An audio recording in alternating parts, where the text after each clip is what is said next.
Hi hello guys, மூத்த நடிகரான முத்துக்காளை அவருடைய மனைவிக்கு பார்த்தீங்கன்னா உடம்பு சரியில்லை. அதனால பார்த்தீங்கன்னா ஒரு ஹாஸ்பிட்டலில் பார்த்தீங்கன்னா அட்மிட் ஆகி இருந்திருக்காரு. அவங்களுடைய மனைவிக்கு பார்த்தீங்கன்னா ஏதோ மூளையில் பார்த்தீங்கன்னா ஏதோ ரத்த கசிவு ஆனதுனால கடந்த 17 நாட்களை பார்த்தீங்கன்னா அவர் தனியாக பார்த்தீங்கன்னா போராடிட்டு இருக்கிறேன், எனக்கு பார்த்தீங்கன்னா உதவி வேணும் அப்படின்னு சொல்லி பார்த்தீங்கன்னா ஒரு வீடியோ பார்த்தீங்கன்னா வெளியிட்டு இருந்தாரு. அந்த வீடியோ பார்த்தீங்கன்னா இப்போ நான் ஸ்க்ரீனில் ப்ளே பண்ணேன், நீங்கள் பார்த்தீங்கன்னா பாருங்க.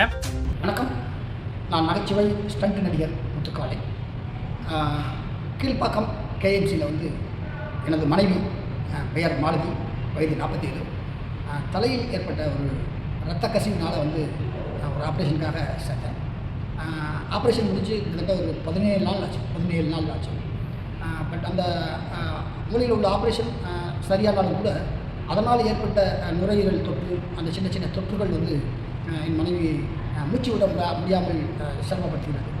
அதனால் இந்த நேரத்தில் தமிழக முதலமைச்சர் திரு ஜோசப் விஜய் சார் அவர்கள் என்னுடைய மனைவியின் மேல் சிகிச்சைக்கு பரிந்துரை செய்து எனது மனைவியின் உயிரை காப்பாற்ற வேண்டும் என தாழ்மையுடன் கேட்டுக்கொள்கிறேன். கிட்டத்தட்ட ஒரு 17 நாட்களாக தனி மனிதனாக நின்று போராடி வருகிறேன்.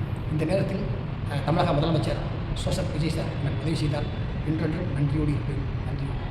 ஓகே கைஸ், இந்த வீடியோ நீங்க பார்த்தீங்கன்னா பார்த்துருப்பீங்க. இவர் பார்த்தீங்கன்னா நான் கடந்த 17 நாட்களாக பார்த்தீங்கன்னா தனியாக தான் போராடிட்டு இருக்கிறேன், இப்போ எனக்கு பார்த்தீங்கன்னா ஒரு மேற்கட்ட சிகிச்சைக்கு பார்த்தீங்கன்னா எனக்கு உதவி தேவைப்படுது அப்படின்னு சொல்லி பார்த்தீங்கன்னா முதல்வரான சிஎம் ஜோசப் விஜய்க்கு பார்த்தீங்கன்னா அவர்கிட்ட பார்த்தீங்கன்னா வீடியோ போஸ்ட் பண்ணியிருந்தாரு. இதை பார்த்தீங்கன்னா விஜய் அவர்களுக்கும் பார்த்தீங்கன்னா இந்த வீடியோ பார்த்துருக்காங்க. பார்த்துட்டு பார்த்தீங்கன்னா அமைச்சர் பார்த்தீங்கன்னா ராஜமோகன் பார்த்தீங்கன்னா நேரில் சென்றிருக்காரு. நேரில் பார்த்தீங்கன்னா போயிட்டு நான் பார்த்தீங்கன்னா முதலமைச்சர் உங்களுக்கு உதவி செய்யணும் அப்படின்னு சொல்லி பார்த்தீங்கன்னா சொல்லி அவருக்கு பார்த்தீங்கன்னா நாங்கள் மேற்கட்ட சிகிச்சைக்கு பார்த்தீங்கன்னா நாங்க பார்த்தீங்கன்னா உதவி செய்யறோம் அப்படின்றத பார்த்தீங்கன்னா சொல்லி அடுத்தடுத்த கட்டங்களை பார்த்தீங்கன்னா மேற்கட்ட சிகிச்சைக்கு பார்த்தீங்கன்னா ஏற்பாடு பார்த்தீங்கன்னா செஞ்சிருக்காங்க. இதை குறித்து பார்த்தீங்கன்னா அடுத்தடுத்த செய்திகள் என்ன வருது அப்படின்னு சொல்லி பார்க்கலாம். ஆனா அதுக்கு முன்னாடி ப்ளீஸ் தயவு செய்து பார்த்தீங்கன்னா லைக் அண்ட் சப்ஸ்கிரைப் பண்ணி இந்த சேனலுக்கு ஆதரவு கொடுங்க. அடுத்தடுத்த லேட்டஸ்ட் நியூஸ் வந்துகிட்டே இருக்கும். டாடா.